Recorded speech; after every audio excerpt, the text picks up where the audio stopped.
Les vraies voix sur Sud Radio avec Sophie Darel, Françoise Degois, Philippe Bilger, Philippe Rossi et notre débat. Emmanuel Macron demande au ministre Castaner d'améliorer la déontologie des policiers et des gendarmes. Colère des forces de l'ordre et cette question, les violences policières sont-elles exagérées ? 0826 300 300 et les réseaux sociaux, Philippe Rossi. Et les réseaux sociaux sur Twitter, notamment également sur Facebook où c'est toujours très partagé. Pour l'instant, c'est non à 52%. Sud Radio, les vraies voix. Le débat est ouvert. Oriana est avec nous, bonsoir. Bonsoir. Voilà, jeune femme qui accuse des policiers de l'avoir tabassée alors qu'elle était menottée. Et on va, évidemment, vous allez nous raconter ce qui vous est arrivé il y a quelques semaines maintenant. Didier Martinez, secrétaire général régional du syndicat Unité SGP Police en Occitanie, est avec nous au téléphone. Bonsoir Didier. Bonsoir Christophe, bonsoir à tous. Merci beaucoup d'être avec nous dans les vraies voix sur Sud Radio. Tiens, autour de la table des vraies voix pour commencer, est-ce que le président a raison de dire aux policiers maintenant, alors il a mis de l'eau dans son vin puisque entre il a changé hier un peu d'avis, et tout à l'heure lors de la conférence devant les journalistes, les vœux devant les journalistes, il n'a pas dit tout à fait la même chose, le public n'était pas le même. En gros, hier, donc il a dit voilà, ça peut plus durer comme ça, il faut que la déontologie soit un peu améliorée, patati patata. Et aujourd'hui, il dit je soutiens les policiers et les gendarmes, en gros, pour résumer. Mais quand même, est-ce que le président a raison de dire aux policiers maintenant ça suffit ? Mais il a fait pour vous. Ah ben, moi je trouve non, mais que... on peut se regarder encore sûr. 10 jours. Non, mais Christophe, vous n'aviez pas laissé clairement apparaître... C'est vrai, c'est un peu de ma faute. Non, mais moi je trouve que là, on est dans la perfection du en même temps justifié. Je ne trouve pas absurde que hier, il ait demandé au ministre de l'Intérieur de rappeler les règles de déontologie. Je ne trouve pas non plus absurde qu'aujourd'hui, il ait parlé du nécessaire respect à l'égard de la police honorable. Moi, ce qui me frappe chez le président de la République, c'est le fait qu'il découvre, quelle que soit l'opinion qu'on a sur les problèmes, les réalités avec infiniment de retard. Au fond, qu'est-ce qui lui interdisait il y a 2-3 mois, alors que d'aucuns évoquaient les violences policières et d'autres défendaient plutôt la police tout en tenant compte des premières, d'intervenir tout de suite. C'est comme si à aucun moment il n'acceptait de se laisser dompter par le réel, qui pourtant est résultat, il donne l'impression de se déconnecter d'une actualité et de rentrer dans un jeu tactique. Sophie. Oui, alors je pense que c'est assez difficile en fait, parce que bien sûr, les policiers, on a du respect pour eux. Alors, mais peut-être, même en parlant grossièrement, qu'il doit y avoir des cons chez les policiers comme partout. Ah oui, ça, voilà, comme donc, partout, évidemment. Voilà, donc je me dis que bon, ils ont peut-être Martinez, pas tout. Ils ont pas tout. On parle pas de vous, hein. Non. Non, mais c'est vrai que je pense que dans l'ensemble, il y a quand même un respect pour la police. Sinon, qu'est-ce qu'on fait s'il n'y a plus le respect de la police? Alors, d'ailleurs, moi j'ai apprécié vraiment, si vous entendez, j'ai très apprécié l'intervention de la famille du livreur. Je les ai trouvés magnifiques, les parents de Cédric, terrible, notamment ça. le papa, qui dit « Nous, on n'est pas une famille anti-flic, on est une famille républicaine. Et on dit pas la police tous pourris. On dit il y a quelques policiers, là, c'est pas possible. » Par ailleurs, le changement de pied d'Emmanuel Macron n'est pas si évident. Hier, dans son discours, c'est surtout Castaner qui a été très dur. Avant parce le président. que Emmanuel Macron a encore recommencé sur le mode la haine, etc. Et après, il a dit oui, mais il faut de la déontologie. Et je crois que le changement de pied est lié à une seule chose. Merci cette vidéo du croche-patte. C'est même pas la vidéo du tir.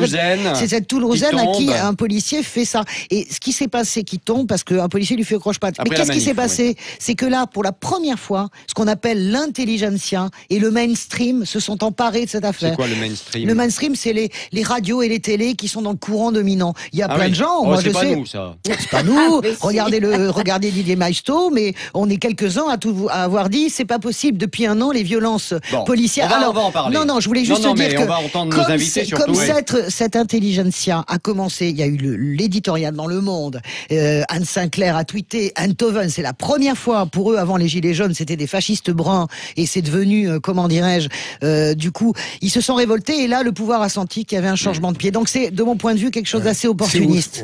C'est assez opportuniste. Oriana qui est avec nous, merci beaucoup d'être venue nous voir déjà dans les vraies voix. Voix.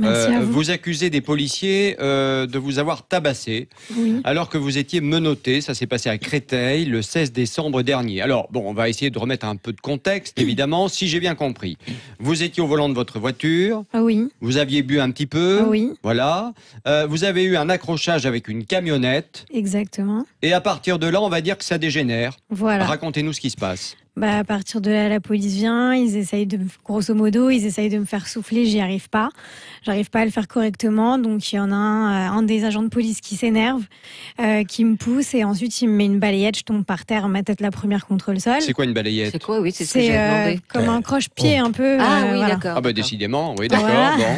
Bon. Donc une fois au sol, moi, je vois par réflexe, je me retourne, je vois qu'il y a un policier qui arrive vers moi, par réflexe, je mets un coup, en fait. Ah, vous l'avez tapé, vous lui Moi, avez mis un coup de pied. Ouais, je lui ai mis un coup. Okay. D'accord. Du coup, apparemment, il se l'est reçu dans le front, je sais pas, mais bon, s'il se l'est reçu dans le front, c'est qu'il venait vers moi. Non, au si sol. vous tapez les policiers, forcément, à un moment, on va dire, ils sont un peu en légitime défense. Il y a un risque mais que. c'est eux qui m'ont frappé en premier.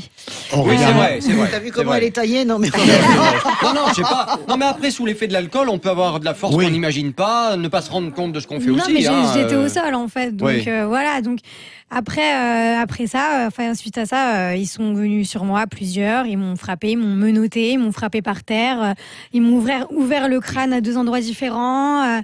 Alors, c'est vrai que j'ai pas la photo, là, je sais pas où je l'ai mise d'ailleurs. C'est impressionnant. J'ai vu une photo de vous, effectivement, avec les yeux au beurre noir, mais vraiment. Là, j'ai toujours une bosse ici, qui se voit, et ça fait 1 mois.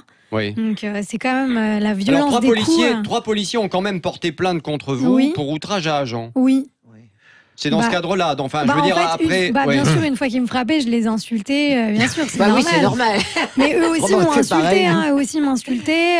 Ils me mettaient. Qu'est-ce qu'ils vont dire? Espèce de salope, des trucs comme ça, quoi. Mais Oriana, vous êtes une jeune femme très honnête, puisque vous dites vous-même que votre comportement n'a pas été impeccable. Oui. Ah bah non, je vais pas mentir. C'est bien. J'étais alcoolisée, ça c'est vrai. On fait tous des erreurs, on est tous humains, donc moi je reconnais. Après. Non, mais ce que vous dites, c'est est-ce que ça méritait d'aller jusque-là? Bah non, en fait, j'étais alcoolisée, j'aurais pas dû prendre ma voiture, ça c'est sûr, c'est clair et net. Après, il y a des retraits de points, il y a des amendes, il y a des suspension de permis. Ils n'ont pas tabassé les gens comme ça. En tout cas, l'IGPN a été saisi. Oui, tout à fait. Ils ont été très réactifs d'ailleurs. Donc on va voir ce que ça va donner. Ils vous ont entendu, Oui, et vous les avez trouvés comment? Parce qu'ils sont un peu mystérieux pour nous, l'IGPN. C'est des gens. Avec moi, ils ont été très gentils. Ils m'ont vraiment écouté. Ils étaient un peu choqués quand même, parce que j'avais toujours la tête comme ça quand je suis allée les voir. Ça a été très rapide. Après, moi aussi, il y a plusieurs choses. C'est que pendant ma garde à vue, j'ai été maltraitée, j'ai pas eu de couverture, j'ai pas eu de soins alors que j'étais frappée de partout. Voilà, je suis restée 2h30 dans une cellule alors que j'avais le crâne ouvert. Ensuite, j'ai demandé à ce qu'on prévienne mon conjoint. Il a été prévenu le lendemain en fin d'après-midi alors que je suis rentrée à 8h le jour d'avant. Vous avez le droit de passer un coup de téléphone. J'ai voulu porter plainte sur place en sortant de garde à vue. On n'a pas voulu prendre ma plainte. Je suis partie dans un autre commissariat. On n'a pas voulu prendre ma plainte. Donc, et comment ça va aujourd'hui? Parce que vous avez l'air quand même très construite, quoi, très droite dans vos bottes, comme le Premier ministre, un peu, comme Édouard Philippe. Physiquement, ça va mieux. Oui. Après, et psychologiquement psychologiquement, maintenant, j'ai l'impression que je vois la police partout. C'est qu'elle est un peu partout. Oui, c'est vrai qu'il y en a beaucoup. J'ai l'impression que je vois que ça, en fait, des reportages sur les violences policières, sur Facebook, que des articles de ça. Je fais des cauchemars. Après, j'ai des vertiges, j'ai beaucoup de maux de tête. Allez, on va entendre Didier Martinez, qui évidemment ne pourra pas réagir sur cette affaire en particulier parce qu'il ne la connaît pas et c'est normal. Mais en tout cas, alors c'est un exemple, évidemment, Didier, qu'on vient d'entendre. Il y a eu l'affaire Chouvia l'autre jour, tout le monde s'en souvient. C'est ce livreur à scooter qui est donc interpellé, mis au sol, plaquage au ventre, etc. Qui meurt au final quelques heures plus tard. Didier, secrétaire général régional du syndicat Unité SGP Police Occitanie, je le rappelle, qu'est-ce qui ne va plus? Moi, je me disais, finalement, avec tout ce qu'on a vécu ces derniers mois, il y a eu des gilets jaunes, il y a eu tous ces blessés, dans un camp comme dans l'autre d'ailleurs, puisqu'il y a eu quand même 1800 policiers qui ont été blessés également, faut pas l'oublier. Bien sûr, mais est-ce que finalement, on n'est pas dans une société où rien ne va plus, c'est-à-dire les gens deviennent dingues et certains policiers deviennent dingues aussi? Mais c'est peut-être l'analyse qu'on peut tirer, hein, parce qu'effectivement, il y a toutes les analyses de plateau, il y a la guerre des images, la multiplication des démonstrations d'anecdotes ou d'affaires hein, qui surgissent sur simple évocation. Et la réalité, c'est celle du quotidien, c'est celle qui, depuis plus d'1 an, fait le quotidien des policiers et de leur week-end, parce qu'il faut oublier que leur vie familiale, leur week-end est particulièrement marqué par cet emploi intensif. Rien ne va plus, c'est vrai. La société devient un petit peu de plus en plus violente, c'est de plus en plus marqué, et les forces de l'ordre, eh bien, elles se sentent vraiment dans une situation particulièrement difficile, puisque les blessés en service ne cessent de se multiplier, et les atteintes physiques qu'ils subissent, elles sont volontaires. Il faut pas oublier que les manifestations, il faut faire la part des choses entre les gens qui vont manifester et ceux qui sont là exclusivement pour casser du flic, pour détruire, pour commettre des dégradations, blesser, voire tuer. Alors, c'est vrai, non mais c'est vrai, Didier, c'est vrai que quand on regarde les choses de près, si on regarde les manifestations qui ont eu lieu, par exemple, ces derniers jours, quand on voit des manifestants qui viennent à 20 cm du casque des policiers, qui les insultent sûrement, pour crier police pourrie, etc., pendant des minutes et des minutes et des minutes, c'est sûr qu'au bout d'un moment, c'est pas facile. En même temps, ils sont quand même formés, et vous êtes formés pour garder effectivement le self-control. Ça fait partie du boulot. Ils ont beau être formés, je dois dire que la technique est particulièrement rodée de la part de ceux qui provoquent et qui savent exactement comment procéder. De venir au contact, de venir insulter directement des heures durant avec les jets de projectiles, de pavés, et de mettre hors d'eux des gens qui passent des heures à absorber cette violence volontaire gratuite. Et il est vrai que tout est manipulation pour faire en sorte qu'ils sortent de leur gond et qu'à un moment donné, l'inévitable ne se produise. Pousser à bout des individus, des policiers et des gens qui sont là pour faire en sorte que les choses se passent bien, effectivement, ça peut donner lieu parfois à des mouvements un petit peu de colère, de rage, parce que tout le monde est un être humain et on peut comprendre qu'au-delà de toutes les heures sous une pluie de pavés, il se passe parfois des réactions un petit peu d'exaspération. Je sens, mon cher Didier, que vous suscitez la colère dans ce studio, et d'ailleurs, dans quelques instants, on va entendre Françoise Degois et notre ami Philippe Bilger notamment, qui ont envie de vous interpeller. Je dis dans quelques instants parce que on va tout de suite faire une petite pause, si je puis dire. Avec cette question dans notre débat, Emmanuel Macron demande au ministre Castaner d'améliorer la déontologie des policiers et des gendarmes. Colère des forces de l'ordre, et cette question, les violences policières sont-elles exagérées? 0826 300 300 et les réseaux sociaux, Philippe Rossi. Et les réseaux sociaux aussi, toujours le nom qui l'emporte, c'est un petit peu augmenté à 55%. Beaucoup de commentaires, ces violences sont inadmissibles. Ils ont carte blanche, nous dit Lily, alors les policiers se défoulent, sachant qu'ils ne seront absolument pas inquiétés. Allez, à tout de suite dans Les Vraies Voix sur Sud Radio pour poursuivre le débat. Les Vraies Voix Sud Radio. Christophe Bordet. Les Vraies Voix sur Sud Radio avec la suite de notre débat. Emmanuel Macron demande au ministre Castaner d'améliorer la déontologie des policiers et des gendarmes. Colère des forces de l'ordre, et cette question, les violences policières sont-elles exagérées?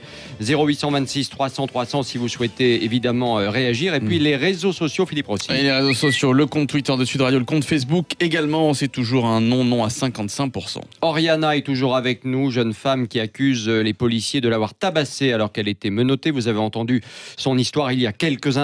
Et puis Didier Martinez, secrétaire général régional du syndicat Unité SGP Police Occitanie. Et justement, mon cher Didier, Françoise Degois et Philippe Bilger souhaitaient vous interpeller. Françoise. Bonjour Didier Martinez, j'entends absolument ce que vous dites sur l'épuisement des forces. On l'a souvent dit également. Mais la réalité, c'est que votre travail, c'est d'être exemplaire. Et quand bien même, et c'est bien ça qu'on vous apprend dans le maintien de l'ordre, quand bien même vous êtes, d'ailleurs dans beaucoup de vidéos, je vois pas, vous dites qu'il y a eu des pavés, ça c'est sûr. Dans la vidéo du lanceur, du type qui prend une grenade à bout portant, ça se justifie pas. Votre travail à vous, puisque vous avez le droit d'utiliser la violence légale, vous le savez très bien que votre travail, c'est d'être exemplaire. Quand vous voyez ce policier qui, pour rien, ce CRS, fait un croche-patte à une femme qui manque de se mettre dans l'ordre, à Toulouse. Quand vous voyez ce CRS en train de tabasser une agent de la RATP qui est juste en train de ramasser, comment dirais-je, son portable à Montreuil, il y a quelque chose là qui n'est plus du tout dans l'ordre logique. Donc comprenez bien qu'à un moment donné, les Français, moi je pense qu'ils aiment leur police, honnêtement. Mais comprenez bien que dans un même temps, les Français disent halte au feu, ça va pas. Oui, mais alors Didier, faut faire le ménage. Didier, juste une chose. Est-ce que vous avez le sentiment que certains policiers, et je dis bien certains policiers, se croient aujourd'hui tout permis? Ah non, absolument pas. Vous savez, on est l'administration la plus contrôlée, la plus surveillée et filmée en permanence. Et dès lors, je peux vous dire que on accentue systématiquement, on focalise sur tout ce qui est constaté par des vidéos, alors qu'on n'est même pas les scènes intégrales la plupart du temps. Mais on ne parle pas de toutes les manifestations qui se déroulent sans aucun souci. Et même dans le cadre des réformes de retraite, les manifs qu'il y a eu sans incident, c'est parce qu'elles étaient bien orchestrées, bien rodées et organisées, et il n'y avait pas de casseurs, il n'y avait pas de gens qui étaient là venus pour en découdre, pour casser et pour provoquer les forces de l'ordre. Donc c'est bien la démonstration pourquoi tirer à bout portant avec un LBD? Pourquoi tabasser une militante à Montreuil qui a rien fait? Mais parce que ça peut arriver. Philippe. Didier Martinez, une question. Est-ce que le gros problème, ça n'est pas que dans les affrontements, évidemment, on ne peut pas montrer, on n'a pas intérêt à filmer l'affrontement permanent que les manifestants exercent à l'encontre de la police. Les tensions, tout ça fait partie d'un paysage évident, permanent. En revanche, on montre, et c'est normal après tout, les quelques ponctualités très rares où la police commet une erreur, une faute, le croche-patte, ou le policier qui suit cette femme et lui assène un coup dans la nuque. On montre ces rares ponctualités, bien sûr, tout le monde focalise sur elle. Normal. Mais on oublie le paysage constant de harcèlement, de tension, qui montre que naturellement, on ne peut pas être parfaitement exemplaire. Philippe, il ne faut pas tomber dans la banalisation de cette violence. On a l'impression que les policiers devraient être formés et faire face à cette explosion de violence et d'atteinte à leur encontre. Absolument pas. Non, mais vous n'êtes pas des victimes dans les manifs de la CGT, vous n'êtes pas une victime. Vous coupez le cordon, vous coupez le cortège pour des raisons de sécurité. Vous pouvez pas dire que dans les 2 manifs parisiennes, vous avez été harcelé et que de ce harcèlement a découlé un énervement qui justifie des tirs de LBD à bout portant. C'est pas vrai. Moi, j'étais dans la manif, c'est pas vrai. Par les instructions, madame. Les policiers ne vont pas d'initiative mener ça. Ils ont des instructions que les policiers sont soumis à tout ça. Merci de le dire, Didier Martinez. Ce que vous êtes en train de dire, Didier, c'est que vous répondez aux instructions. Évidemment. Ah oui, d'accord. Évidemment. Quand vous en avez. La configuration qu'on vient de m'exposer, de couper le cordon et de s'insérer au sein de la manifestation, bien entendu. Maintenant, ce qu'il faut savoir, c'est que lors de violences, lors d'affrontements, une manifestation, les organisateurs savent comment ça se passe. L'autorité publique donne des fois le sens d'itinéraire, stoppe un parcours et les gens doivent exécuter les instructions qui sont données. Quand on va au corps à corps, quand on va se battre et provoquer, forcément, il y a à un moment donné l'emploi de la force légitime. Et là, immédiatement, dès qu'il y a emploi de la force, on parle de violence policière. Non, il ne faut pas se tromper. Les termes exacts sont l'autorité de l'État qui fait tout pour que justement les manifestants et le public d'ailleurs ne soient pas aussi victimes de la violence et de tout ce qui peut s'exercer sur ces manifestations à haut risque, parfois même pas déclarées pour ce qui était des gilets jaunes, parce que ça fait quand même un an qu'on est dans ce circuit-là. Il y a 24 personnes qui ont perdu un œil, Didier Martinez, il y a des mains arrachées. Vous avez pas un seul Black Bloc qui a été touché, ce sont des manifestants je prends l'exemple de Jérôme Rodriguez, moi j'y étais ce jour-là, place de la Bastille, il est absolument pas dans le sens des Black Blocs, il est de l'autre côté, il prend un LBD, il perd un œil. Bon, Didier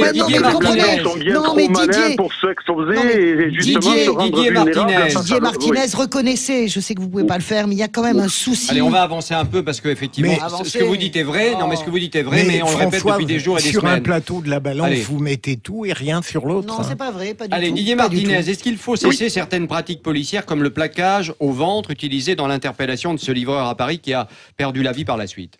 Et dès lors, je me demande bien comment on arriverait à maîtriser des individus très très violents qui ne veulent pas se laisser interpeller. Vous savez, il n'y a pas 36 000 façons de neutraliser un individu. Celle-ci est préconisée et fait partie des techniques de la police.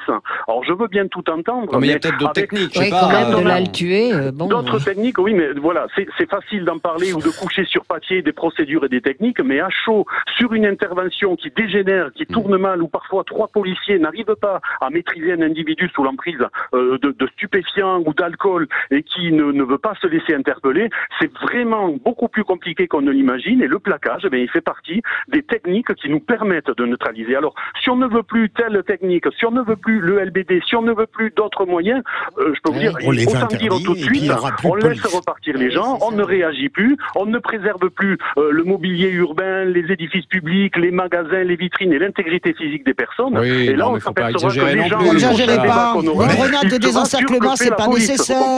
Mais c'est facile de juger la police quand on est en chambre. Mais moi, je suis dans les manifs, non, Philippe mais François, Berger. Mais vous n'assurez pas l'ordre, c'est Philippe Non, Bigger, Bilger. on peut pas être bêtement anti-flic, mais on peut pas être bêtement dans la louange et l'apologie de force de l'ordre. Mais François, j'ai l'impression que vous êtes bêtement anti-flic. Non, c'est pas vrai. C'est pas vrai. De votre part, c'est étonnant, bêtement. Non, je comprends très bien. Je comprends très bien le point de vue et le malaise de la police. J'en ai tout le temps parlé. J'en parle en permanence, y compris dans mes éditos. Mais là, il y a quelque chose qui a débordé. Reconnaissez-le. Allez, Didier Martinez, on va terminer.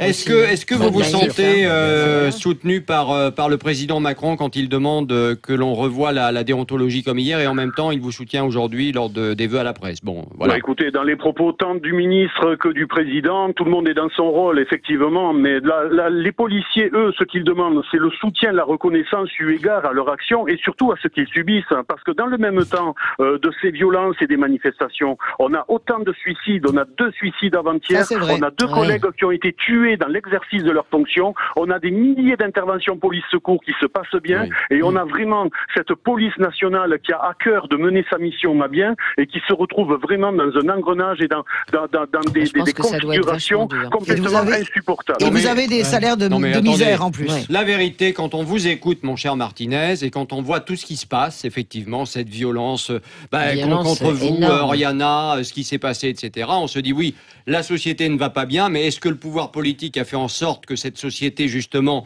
soit apaisée? C'est peut-être un autre débat, mais c'est une vraie question. Un tout autre débat. Mais c'est une vraie question si, il a un rapport parce qu'on vit les conséquences des décisions politiques. Non, mais voilà. attends. Mais bien sûr que si, mon cher Bilger. Mais attendez, c'est pas parce que vous vivez dans un super appartement, un super arrondissement, peinard, pépère, que c'est le cas de tout le monde. Arrêtez de dire des maisons pareilles. Moi, je Franchement. ne vis pas à Clamart. Oui, moi j'ai pas de maison.